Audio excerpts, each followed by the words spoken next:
মানালিতে পৌঁছে এত জোর খিদে পেয়ে গেল, চলে গেলাম মাল রোডে। আর সেখানে নিত্য নতুন নামের সব খাবার দাবার, যা প্রথমবার খাচ্ছি, আর এত সুন্দর টেস্ট বন্ধুরা। কিন্তু আমার বড়মশাই আর তার ছোট কন্যা, তাদের তো মোমোটাই পছন্দ। যাই হোক, খাওয়া দাওয়া কমপ্লিট করে মার্কেটিংয়ে চলে গেলাম, মানে দোকানে ঢুকে গেলাম। আর এত সুন্দর সুন্দর জিনিস কি বলবো, আর তেলও সেরকম দাম, মানে কিনতেও ইচ্ছা করছে, আবার দাম গিয়ে আটকে দিচ্ছে। আর ম্যাক্সিমাম জানো তো কাশ্মীরি যে দাদারা, তাদেরকেই দেখা যাচ্ছে বেশিরভাগ। তো কিনলাম অল্প স্বল্প যা হয় কিনলাম। এই দেখো এগুলো কিনলাম, যেগুলো তোমার ঘুরতে গেলে পাওয়া যায় না, ম্যাগনেট টাইপের, সেইটার জাতীয় কয়েকটা জিনিস কিনলাম। যেখানে যাচ্ছি, মানালিরও অনেক অনেক জায়গা আছে, সেখানে গিয়ে গিয়ে একটা একটা করে কিনছি। মেয়ে তার বন্ধুকেও দেবে এবং সে নেবে, এই জন্য বড় মেয়ের বায়না মানা হলো। এবার ছোট মেয়েরও বায়নাটা রাখতে হবে, তা না হলে গোটা মানালি ঘুরতে দেবে না যে। তো চলো চারিদিকটা ঘুরে ঘুরে দেখলাম, উইন্ডো শপিংই করতে হবে, কারণ সব কিছু তো কেনা যাবে না। তা বলে কি কেনেনি, অবশ্যই কিনেছি, অনেক কিছু কিনেছি, মানে যতটা অন্য জায়গায় গিয়ে কিনি না। এই দেখো না কি সুন্দর সুন্দর ঘর সাজাবার জিনিস, কি যে ভালো লাগছিল। যেই দাম শুনছি সঙ্গে সঙ্গে ওখান থেকে সরে পড়ছি। এত সুন্দর সুন্দর জিনিস, আর সবটা হাতে তৈরি, দাম তো হবে। আর এই ফুলগুলো দেখেছ কি সুন্দর, ভেবেছিলাম একটা নেব, কিন্তু লাস্ট অব্দি ভুলেই গেছি, ফুলগুলো আর নেওয়া হয়নি।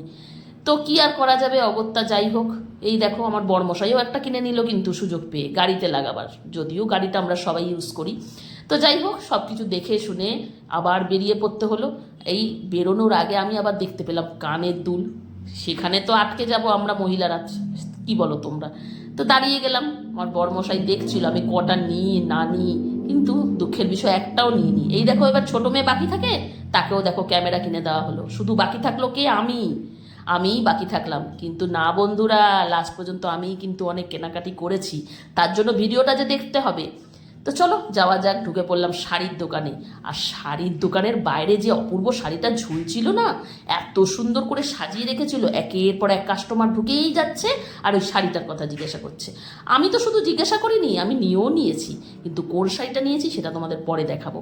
এই দেখো না, একটার পর একটা শাড়ি দেখিয়েই যাচ্ছে। ব্যবহারটাও কিন্তু খুব অমায়িক, খুব ভালো ব্যবহার। আর অনেক কিছু উনি বোঝালেন, কাশ্মীরিয়ালা দেখেই বোঝা যাচ্ছে। এই দেখো না, এক্সে বারকার এক্স শাড়ি দেখিয়ে যাচ্ছে। কি আর বলবো, একটা শাড়ি দেখে ঢুকলাম, কিন্তু এমন এমন শাড়ি দেখাচ্ছে, আমার তো চোখে ধাঁধা লেগে যাচ্ছে, কোনটা দেখবো কোনটা ছাড়বো। তার মধ্যে চুড়িদারের পিস ঝুলছে এত সুন্দর সুন্দর। যাই হোক, অনেক কিছু দেখলাম, অনেক বকবক শুনলাম, অনেক কিছু আমার বড়মশাইকে বোঝালো যে এই ধরনের জিনিস পাশমিনা হয় অরিজিনাল, এই ধরনের জিনিস ডুপ্লিকেট পাশমিনা হয়। উনি অনেক পরীক্ষা নিরীক্ষা করে বোঝালো টোঝালো। আমি সেই মুহূর্তে ভিডিও করছিলাম আর কাপড় দেখছিলাম। এই দেখো না, এটা হচ্ছে বোঝানো পর্ব চলছে, একদম জ্বালিয়ে আগুন জ্বালিয়ে টালিয়ে অনেকভাবে বোঝাচ্ছেন। শুধু আমাদের নয়, এরপরে যত কাস্টমার আসছে উনি একই টেকনিক ইউজ করছেন। যাই হোক, সব ঠিক আছে। এই যে আমার বড়মশাইয়ের মাথার টুপিটা দেখেছো, এর ভিডিওটা কিন্তু আমি করতে ভুলে গেছি। এই টুপিটাও কিন্তু মাঝখানে সে কিনেছে, কেনাকাটি কিন্তু খারাপ করেনি, ভালোই করেছে। আমি কি কেনাকাটি করলাম তার জন্য তোমাদের ভিডিওটা দেখতে হবে। দেখেছো চুড়িদারগুলো কীরকম, মানে এই দোকানটা থেকে বেরোতেই ইচ্ছা করছিল না। এই দেখো না কত কিছু করে উনি বোঝাচ্ছে। এটা হচ্ছে পাশমিনার চাদর, সেইটা অনেক কিছু করে বোঝাচ্ছে যে এটা কেন এত দাম, এটা কেন এত অরিজিনাল। এই সব বোঝানো পর্ব চলছে, আর আমি এদিকে ওনাদের বক শুনছি আর ভিডিও করে যাচ্ছি, আর চারিদিকে চুড়িদারগুলো দেখে যাচ্ছি যে কোন চুড়িদারটা নেওয়া যায়। দেখো না কত রকম করে বুঝিয়ে যাচ্ছে, মানে কি বলবো, ভালোও লাগছিল জানো তো। সত্যি যা বোঝাচ্ছিল সেগুলো কিন্তু মিথ্যে নয়, জিনিসগুলো একদম খাঁটি। তো যাই হোক, এইসব বোঝানো হলো, ভালো করে শিখলাম জানলাম। তো ওনার সঙ্গে খানিকটা বন্ধুত্বও হলো। তো যাই হোক, এইসব করে আলটিমেটলি কিন্তু কেনাকাটি অনেক করেছি, সেটা তোমাদেরকে এখন কি করে বলি। কেনাকাটি যা করেছি সে তো তোমাদের দেখাবো অবশ্যই, তার জন্য ভিডিওটা তো দেখতে হবে। তো চলো দেখো কত জিনিস কিনেছি জানো তোমরা, বয়ে নিয়ে আসতে কিন্তু খুব কষ্ট হচ্ছিল।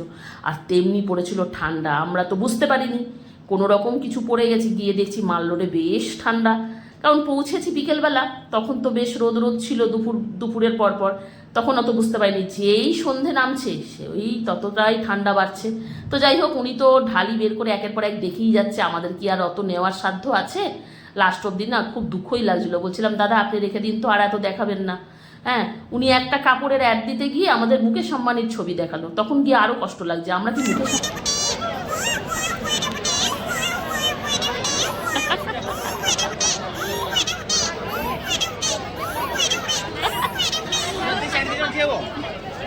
ভালো হয়ে গেল একদম। মনটা ভালো হয়ে গেল এনাকে দেখে, জানো তো এত সুন্দর লাগছিল, মানে নতুনত্ব একটা জিনিস দেখলাম চালি চাপড়িন। উনি কিন্তু কোনো রকম পয়সা করি কিচ্ছু চাচ্ছিল না, নিজের মনে বেশ সুন্দর সবাইকে দেখিয়ে যাচ্ছিল। একটা সুন্দর আওয়াজ শুনতেই পারলে, আওয়াজ বাজাচ্ছিল। তো এখানে আমার ছোট মেয়েকে দিয়ে একটা ছবি টবি তুলিয়ে নেওয়া হলো, ভিডিও করা হলো, ভীষণ ভালো লাগছিলো। যাওয়ার মুহূর্তে এই সুন্দর জিনিসটা ভীষণ ভালো লাগলো। ভিডিওটা তোমাদের কেমন লাগলো অবশ্যই জানিও। আর কেনাকাটি কি করলাম অবশ্যই তোমাদের সবটা শেয়ার করব নেক্সট ভিডিওতে।